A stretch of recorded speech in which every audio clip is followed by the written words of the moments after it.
The Young and the Restless spoilers Tuesday, full December 23rd, 2025. The aftermath of the revelations left Victor Newman fundamentally altered in ways that unsettled even those who had known him for decades. The man who once thrived on intimidation, control, and absolute certainty now found himself slipping into moments of visible vulnerability. His authority weakened not by external enemies, but by the exposure of truths he had spent a lifetime suppressing. Victor's emotional unraveling did not manifest as public confession or apology, but as something far more disturbing to those around him: hesitation, introspection, and an uncharacteristic softness that bordered on fragility. The weight of the DNA evidence, the collapse of his carefully constructed narrative about Adam, and Nikki's growing emotional distance stripped him of the invincibility he had always weaponized. For the first time, Victor appeared haunted not by the fear of losing power, but by the realization that his power had been built on a lie that could no longer protect him. As Victor retreated inward, Nikki found herself unable to look to him for comfort or reassurance. The marriage that once revolved around dominance and endurance now felt hollow, defined by secrets too corrosive to coexist with trust. In this vacuum, Victoria naturally stepped forward as Nikki's emotional anchor. Their bond deepened not through grand gestures, but through quiet presence, shared exhaustion, and a mutual understanding that Victor's downfall, emotional if not yet public, had altered the family's gravity. Victoria did not defend her father's actions, nor did she attempt to excuse them. Instead, she offered Nikki something Victor never could in that moment: stability without manipulation, support without conditions, and empathy untainted by control. Nikki leaned into that support, recognizing that Victoria's strength was not inherited from Victor's ruthlessness, but forged through years of surviving it. While the Newman household struggled with emotional aftershocks, Billy Abbott became an unlikely but crucial conduit of information on the Abbott side. Ever attuned to shifts beneath the surface, Billy pieced together fragments of intelligence circulating through Genoa City, whispers of Victor's instability, the implications of the DNA evidence, and the silent recalibrations happening within Newman Enterprises. Billy relayed these developments to Jack not with alarmist urgency, but with the sober awareness that the rules of engagement had changed. Jack, already reeling from the possibility that Adam was his biological son, understood that Victor's emotional fragility made him unpredictable. And unpredictability was far more dangerous than open aggression. The war was no longer purely strategic. It had become deeply personal, driven by wounded identity and desperation rather than calculated dominance. Amid this turmoil, Claire's decision to visit her grandfather introduced a different but equally volatile dynamic. Victor greeted her not as a neutral observer, but as someone whose loyalties he instinctively sought to assess. His questions about Holden Novak carried less concern than judgment, shaped by his belief that reputations define worth and that association equals allegiance. When Claire asserted her independence, making it clear that her personal relationships were not subject to his approval, Victor bristled, unaccustomed to being challenged without fear or hesitation. Her refusal to be managed unsettled him, particularly because it mirrored Nikki's growing resistance and Victoria's quiet defiance. Claire did not arrive to pick a side, nor did she arrive to be instructed. She came to listen, to understand the version of Victor that still believed his worldview justified his actions. Claire's defense of Jack further aggravated Victor, not because it was unexpected, but because it was sincere. Her insistence that Jack was a good and decent man struck at the core of Victor's resentment, forcing him to confront the possibility that his long-standing narrative about the Abbotts might no longer hold universal authority.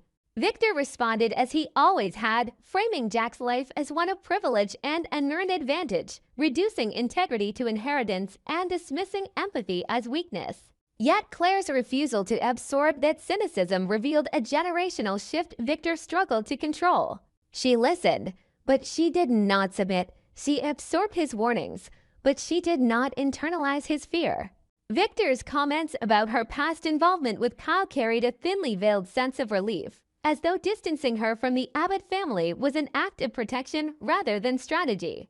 His warning that something bad was coming for the Abbotts was not a threat so much as a prediction, spoken with the confidence of a man who believed chaos followed them naturally. Yet beneath the warning lay something more revealing: Victor's awareness that his own instability could trigger consequences he might not be able to fully contain. His attempt to shield Claire from the coming conflict suggested that even he recognized the limits of his control, and that frightened him more than any rival ever had.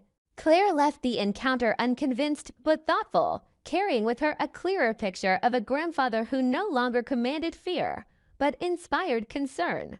Victor remained behind, alone with the knowledge that the walls he had built through intimidation and secrecy were no longer holding.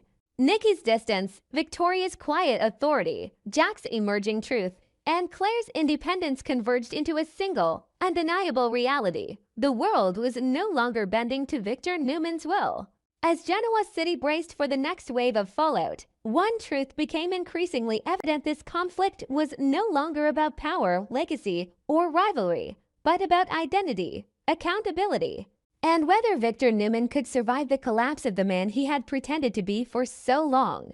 At the Abbott mansion, the quiet that settled between Jack and Kyle had the uneasy texture of something unfinished, a pause that didn't soothe so much as pressure the air into stillness. Kyle stood near the edge of the living room like a man who couldn't decide whether he belonged in the space or was already halfway out the door. And in his hands was a carefully wrapped gift that looked almost too deliberate for the mess his heart had become. He had bought it before the breakup, back when he still believed the relationship with Claire had a future that could survive the weather of their families and the constant tug-of-war of Genoa City loyalties. Now the gift felt like an artifact from a life that no longer existed, a tangible reminder of intent that reality had not honored. He held it out for Jack to see, not as a proud gesture, but as a confession. And the act alone exposed how deeply Kyle was struggling with the idea that love could still be present while the conditions for keeping it alive had quietly died. Kyle's frustration did not come out in a dramatic outburst, but in the strained honesty of someone who had run out of ways to soften what he felt. He admitted he didn't know if he should give it to her, because giving it would mean reopening a door Claire seemed determined to keep closed. And keeping it would mean accepting a finality he wasn't sure he was ready to live with. The question he put to Jack carried the exhausted bitterness of a man who had tried repeatedly to make amends and was beginning to feel humiliated by the very act of still caring. He was tired of apologizing into silence, tired of reaching and finding nothing but distance, tired of feeling as though he was being punished indefinitely for mistakes he could never fully undo. Jack listened with the kind of attention that came from recognizing the familiar shape of heartbreak, yet he couldn't ignore the way Kyle's pain echoed his own because in Genoa City, love rarely ended cleanly, and the residue of unfinished feelings always found a way to poison the next chapter. Jack's response was measured, but his thoughts were anything but calm. He watched Kyle's hands tighten around the wrap box as if the ribbon were the only thing keeping Kyle's disappointment from spilling out. And Jack found himself asking a question that felt sharper than a father should have to ask. Was Kyle truly letting Claire go, or was he surrendering because the fight had become too heavy? Jack had seen this pattern before in his own life, in the way love sometimes remained, but the structure around it collapsed too much pressure, too many external forces, too many unresolved injuries. He understood, perhaps too well, that affection alone could not sustain a relationship when trust had been fractured and when each reconciliation attempt only widened the ache of what couldn't be repaired. Kyle confessed that he didn't know how much longer he could hold on when Claire seemed to want to let go, and there was a bleak honesty in his words that stripped away any illusion of control. Jack answered with a truth that sounded simple but carried the weight of experience. Sometimes the feelings stay, but the environment that allows love to grow becomes impossible. Kyle's reluctant agreement followed like a quiet surrender. He admitted that maybe ending things completely was best for both of them, not because he wanted that ending, but because he feared what staying in emotional limbo would turn him into bitter, desperate, and permanently stuck in a cycle of regret.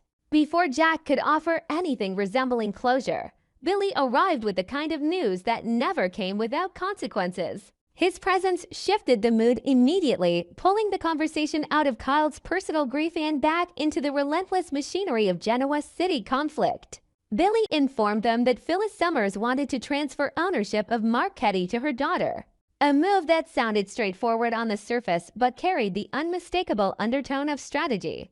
Jack's reaction was instant skepticism sharpened by weary pragmatism. He said he would move immediately if he believed Phyllis was truly going to help them, because in their world, offers were rarely pure and alliances were rarely stable. Even when someone claimed they were acting for family, there was almost always an angle, a hidden motive, or a contingency designed to protect themselves first. Jack understood what Billy was really bringing, not just information, but the warning that the ground was shifting again, that power was being repositioned, and that they needed to decide how to respond before the opportunity turned into a trap. Then Jack's phone lit up with a message from Nikki, and the timing felt like more than coincidence. The invitation to meet carried its own quiet urgency, the kind that suggested she wasn't looking for comfort, but for something closer to clarity, maybe even a line in the sand. Jack's expression tightened, and even Kyle noticed the subtle change, the way Jack's posture shifted as though he was bracing for impact. Jack didn't linger to explain or debate. He simply announced he had to go, and he left the Abbott mansion with the uneasy awareness that Nikki's message wasn't just about conversation. It was about consequences, about choices, and about the dangerous intersection where personal history met public war. At Society, Nikki sat with Victoria in a space that was polished and bright enough to feel ironic because the truth Nikki carried was anything but clean. She looked like someone who had slept too little and thought too much. Someone whose emotions had reached a point of exhaustion where anger began to resemble clarity. Victoria watched her closely, trying to read the shape of the storm before it broke. Nikki did not ease into the truth or soften it. She told Victoria she had taken a stand with Victor, and the words landed with the shock of something that felt backwards even as Nikki spoke them. Victoria's reaction was immediate disbelief, because she knew better than anyone how far Nikki's anger had been pushed. Nikki clarified with a bluntness that sounded like self-protection. She had threatened to leave him. The threat hadn't been a tactic. It had been a line drawn out of desperation, an attempt to force Victor to see that he was destroying the people closest to him. Victoria was stunned not because Nikki had confronted Victor, but because of what it revealed that the marriage had reached a point where ultimatums were no longer dramatic gestures, but survival instincts. Nikki described Victor's response with a bitterness that betrayed how much it hurt her to repeat it. Victor had been furious, and his fury had not taken the shape of fear or remorse, but of rejection. He told her that if she wanted to leave, the door was always open. It was a sentence that sounded almost generous in its wording, but Nikki knew what it truly was: Victor's refusal to be vulnerable, his refusal to beg, his refusal to admit he needed her. It was Victor's pride speaking louder than his love, a message that he would rather appear unshaken than reveal the depth of what he might lose. Nikki's voice did not crack as she told it, but the cold steadiness in her tone suggested something more frightening than tearsa acceptance beginning to form, not because she wanted to accept it, but because she was running out of energy to fight a man who treated pain like weakness. Victoria asked the question that mattered most, not as a judgment, but as a daughter watching her family fracture. She wanted to know if Nikki regretted taking such a strong position, if she wished she could pull the words back, if there was still room to soften the blow before it became irreversible. Nikki did not answer quickly. The pause itself was revealing, because it showed the war inside her, the part that still loved Victor and remembered everything they had survived, and the part that was furious that survival had become the only shape their marriage knew. Nikki's silence carried the weight of everything she was not saying: humiliation of being dismissed, the exhaustion of defending Adam against Victor's control, the dread that Victor was hiding truths even Nikki had not fully uncovered, and the terrible awareness that standing by Victor might keep the family intact on the surface while rotting it from the inside. In that moment at Society, with Victoria watching and Genoa City's conflicts tightening around them, Nikki's struggle was no longer about whether she loved Victor. It was about whether love was still safe, whether loyalty was still worth the cost, and whether the next step she took would save her family or finally break it. Nikki's voice did not soften when Victoria pressed her, and the steadiness of her refusal carried more weight than any raised tone ever could. She made it clear that she would not take back what she had said, not because she enjoyed confrontation, but because she had reached that rare, terrifying point where retreat felt more dangerous than standing firm. The anger that had been boiling in her for weeks over Victor's relentless campaign against Jabot, over the way he treated Adam like a possession rather than a son, over the sheer arrogance with which he dismissed consequence, had crystallized into something sharper than emotion, conviction. Nikki told Victoria that Victor was determined to destroy Jabot, and she spoke as if naming it plainly might finally make it real enough to stop. Then she said the line that revealed the true fracture inside her, the quiet admission that Jack had risked everything to protect her and that, in some twisted way, it had worked. That reality did not comfort her. It haunted her.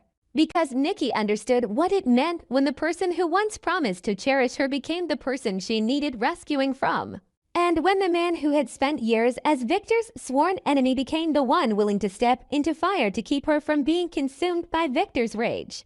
Nikki's guilt sharpened as she confessed that because she had not stopped Victor sooner, because she had spent too long hoping he would calm down on his own. Too long believing she could manage him with patience, there was now a real possibility that the Abbott family could lose everything. It was not a melodramatic fear. It was a dawning recognition of the collateral damage her silence had enabled. Victoria, ever pragmatic beneath her compassion, reminded Nikki of the truth that had anchored their family for years. Nikki was still Victor's center of gravity, the fixed point around which his world revolved, the one person he loved deeply enough to be destabilized by. Victoria's words were not naive, they were strategic in their own way, an attempt to reframe Nikki's power not as helplessness, but as leverage. Yet Nikki's response revealed how far she had emotionally traveled from the woman who once believed love could tame Victor's worst instincts. She said that perhaps it was time Victor finally felt the pain of losing something that mattered to him, not as revenge, but as consequence. Perhaps only then would he understand what he had done. The implication hung between them, stark and merciless. Nikki was no longer pleading for Victor to choose her. She was preparing to let him lose her if that was the only language he could understand. When Victoria left to meet Claire, the atmosphere at society shifted again, becoming quieter, more intimate, and more dangerous in its honesty. Nikki was left alone with the weight of her ultimatum, and she could feel the thin, brittle line separating resolve from heartbreak. Then Jack arrived, and his presence brought a different kind of tensionless, explosive than Victor's, but heavy with history, complication, and the raw discomfort of being tangled in Nikki's marriage in a way neither of them could pretend was simple. Nikki did not waste time easing into the point. She told Jack she had drawn a line with Victor, that she had told her husband if he did not hand over the property, he did not give her what she demanded as proof that her voice marriage would leave him. Jack's reaction was immediate surprise, not because he doubted Nikki's courage, but because he understood what such a demand meant in the context of Victor Newman. It wasn't just a request. It was a direct challenge to Victor's identity, because Victor did not give up control. He only lost it. Jack, struck by the force of Nikki's stance, questioned whether she was truly willing to go that far to protect him. And the question itself exposed how deeply the recent war had poisoned every relationship around them, turning acts of loyalty into acts of sacrifice. Jack admitted he was deeply, almost painfully what Nikki was trying to do, yet he couldn't pretend it would automatically work. He warned her, gently but firmly, that even this might not be enough to make Victor back down, because Victor did not operate like a normal man in love. He operated like a man who believed love was another form of ownership. Nikki did not flinch at the warning. She told Jack she had made it crystal clear to Victor that she was absolutely serious, that this was not a momentary emotional threat she would later regret. She insisted that Victor's constant attacks on Jack had to end, and this time it had to end decisively. There was a finality in her words that suggested Nikki was no longer negotiating for a better version of her marriage, but for the right to breathe without being dragged into Victor's vendettas. She was naming the pattern out loud at last. Victor's wars were not isolated events, they were cycles, and she was refusing to be the excuse that kept them going. And somewhere else away from society's polished calm, away from Nikki's steady resolve and Jack's uneasy gratitude, Victor sat alone, pouring himself a drink with the slow deliberation of a man who needed the ritual of control to keep his emotions from spilling into chaos. The glass in his hand was not comfort so much as armor. In the quiet, his mind returned to the night that had been read into public record, the night of Jack and Nikki at the hotel. A memory that no longer lived only in his own possession, but in the eyes and whispers of an entire city. He replayed the humiliation not merely as betrayal, but as proof that Jack had touched what Victor considered his. Proof that Victor's carefully maintained dominance had been challenged in the most personal way possible. The recollection did not soften him, it sharpened him, renewing the old fury in a way that felt almost comforting because anger was familiar. Anger was controllable. Anger made him feel powerful when everything else felt unstable. Then Victor's thoughts shifted to Nikki's ultimatum, the threat that she would leave him if he didn't surrender the program and stop the war. The words echoed in his head with an unfamiliar sting, not because he didn't believe Nikki was capable, but because part of him still wanted to believe she would never truly walk away. Victor had always treated Nikki's loyalty as inevitable, something he could test and stretch without breaking. Now, for the first time in a long time, he could not be certain. That uncertainty was the most dangerous thing in Victor Newman's world, because uncertainty meant vulnerability, and vulnerability meant losing control. The question that hovered in the silence was not whether Victor loved Nikki did in his own complicated, possessive way, but whether her pain would matter enough to alter his behavior. Whether her potential absence would cut through the obsession that had kept him locked in war with Jack for years. Would the threat actually reach him, or would it simply become another injury he would use to justify going even further? Would he choose to end the conflict with Jack, or would he convince himself that losing Nikki was a price worth paying for victory?